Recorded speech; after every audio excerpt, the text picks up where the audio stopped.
नमस्कार, मैं विशाल पांडे गांव की सीरीज के अंतर्गत पेड़ पौधे और प्रकृति के प्रेम के अंतर्गत युवाओं के दिल में कैसे प्रेम पैदा किया जाए प्रकृति के प्रति।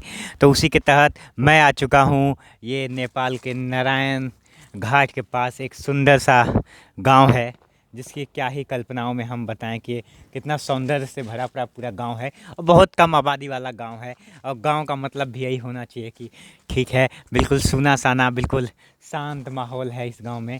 और सोचने वाली बात है, 3 साइड पहाड़ हैं और खूबसूरती से भरा पड़ा पूरा ये क्षेत्र है। और सोचने वाली बात है कि प्रकृति कितना सौंदर्य रूप से यहाँ बिखरा पड़ा है। तो मैं विशाल पांडे, मेरी ये सीरीज चली रही है प्रकृति और प्रेम से, पौधे के साथ प्रेम कैसे किया जाए, क्योंकि प्रकृति है तभी तक हम सबका जीवन है। ये हम सब जितने जल्दी समझ लें इतना ज़्यादा, बहुत ज़्यादा इम्पोर्टेंट होने वाला है।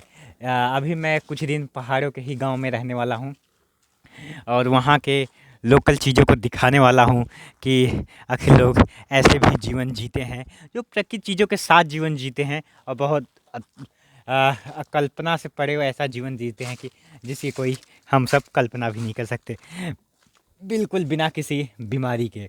तो मैं विशाल पांडे, मेरी सीरीज चलती रहेगी और ये सौंदर्य रूप से भरा पड़ा पूरा गांव है। और सोचने वाली बात है कि प्रकृति कितना सौंदर्य है और कितना विश्वसनीय है कि जिसकी क्या ही कहना।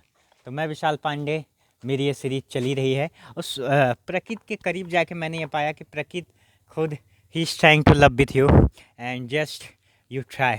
अगर आप कोशिश करते हैं तो प्रकृति से प्यारी चीज़ दुनिया में और कुछ भी नहीं है। तो मैं आ चुका हूँ नारायण घाट के पास। एक प्यारा सा गांव है और सोचने वाली बात है कि प्रकृति जब तक है तभी तक हम सबका जीवन भी है, अन्यथा हम सबका जीवन भी नहीं है, बिल्कुल भी नहीं है। इस चीज़ को जितना जल्दी हम सब समझ लें उतना ज़्यादा इम्पोर्टेंट और ज़रूरी होने वाला है। तो पेड़ पौधों को करीब यूथ को आना चाहिए। और मैं व्यक्तिगत अनुभव से बता सकता हूँ कि मैं पेड़ पौधे के पास जितना करीब जाएंगे, पेड़ पौधे उतने सानिध्य रूप से आपको फिर मिलने की कोशिश करने लगते हैं। ये व्यक्तिगत अनुभव बता रहे हैं। जो हमारे पूर्वज होते थे वो जानते थे पेड़ पौधे और प्रकृति के साथ जीवन कैसे जीना है, वो ये चीज़ बहुत ज़्यादा बेखूबी से जानते थे।